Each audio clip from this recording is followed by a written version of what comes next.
नंदुरबारमध्ये डिझेल तुटवड्याचा फटका आहे। मशागतीची कामं खोळंबली आहेत। शेतकरी चिंतेत आहेत। नंदुरबारमधील शेतकऱ्यांवर गुजरातमधून डिझेल आणण्याची वेळ आली आहे। डिझेल ड्रम मध्ये मिळत नसल्यामुळे आता प्रत्यक्ष ट्रॅक्टर पाठवावं लागतं।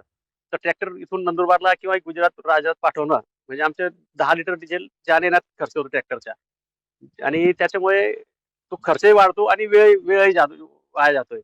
जर आम्हाला ड्रम मध्ये डिझेल मिळालं तर आपण 4 व्हीलर किंवा मोटरसायकलवर डिझेल घेऊन येऊन ट्रॅक्टर मध्ये भरून आमचं काम रोज सुरू राहू शकतं। तर डिझेलचे दर वाढल्यामुळे आता शेतीचा खर्च असंही वाढतोय, त्याच्यामुळे मजुरी वाढते आणि त्याच्यामुळे शेतकऱ्याला तो अडचणीचा सामना करावा लागतोय।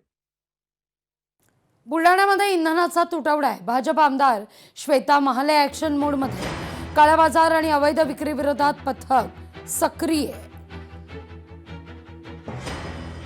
ज्या ज्या ठिकाणी साठवणूक करून इनलिगल किंवा अवैध विक्री पेट्रोल आणि डिझेलची चालू आहे त्या ठिकाणी 100% कारवाई हे प्रशासन करणार आहे।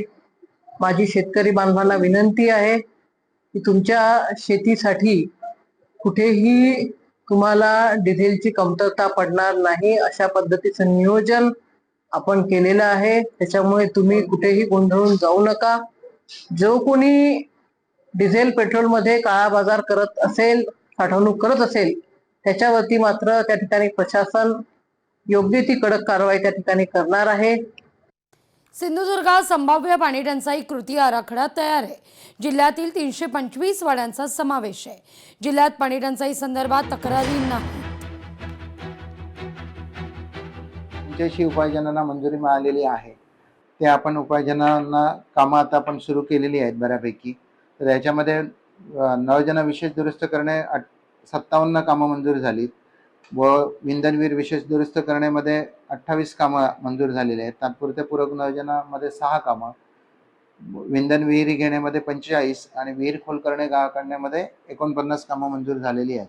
म्हणजे किरकोळ कामं करून सुद्धा ते पाणी टंचाई आपण नळजोड दुरुस्त करून आपण पाणी टंचाई निवारण करू शकतो। हॉटेल असोसिएशन आणि महानगर गॅस यांच्यात संघर्ष आहे। गॅस मीटरमध्ये छेडछाड झाल्याचा हॉटेल मालकांकडून आरोप आहे। महानगर गॅसकडून कोणतेही स्पष्टीकरण नाहीये। हॉटेल व्यावसायिकांमध्ये नाराजीचं वातावरण आहे। ॲज ए लेमॅन आम्ही जर आमच्या हिशोबाने बघितलं तर त्याच्यामध्ये असं काही दिसत नाही। हे त्यांच्याशी आम्ही चर्चा केली, असं काही दिसत नाही म्हणून कोणावरही अन्याय होऊ देऊ नका। म्हणजे जेणेकरून की येणाऱ्या काळात म्हणजे लोकांना असं होईल की आम्ही एमजी लाईन घ्यायचंच की नाही, म्हणजे असं होईल। ॲज अन असोसिएशन आम्ही बऱ्याच लोकांना लाईन दिलेलं आहे, लोकांना आम्ही प्रमोट करतो। आता सुद्धा ऑनरेबल CM साहेबांनी पण त्याचं हे केलं होतं, म्हणून त्याविषयी आम्ही लोकांना अजून प्रोत्साहन देतोय। आणि अशामध्ये असं काय घडलं की लोकांवर जर अन्याय झालं की डायरेक्ट येऊन डिस्कनेक्ट करणार किंवा असं करणार तर ते अन्याय होईल। म्हणून आपका मीटर रीडर बोलेगा हमको टाइम नहीं, हमको 5 मिनट में निकलना है, दोपहर का टाइम पे आएगा जब रेस्टोरेंट बंद है, तो उसको खुला चाहिए था, खुला था। और ये इधर तो अभी 3 महीने 4 महीने 5 महीने पहले तो ये पूरा रोड खुदा था। कितने लोग आ रहे थे जा रहे थे, अभी किसने किया हमको तो मालूम ही नहीं। प्लस हमारा 6 महीने पहले का ऑडिट रिपोर्ट है, उससे पहला एक बार मीटर इन्होंने ही चेंज किया, तो जवाबदारी हमारी थोड़ी उसकी सिक्योरिटी की।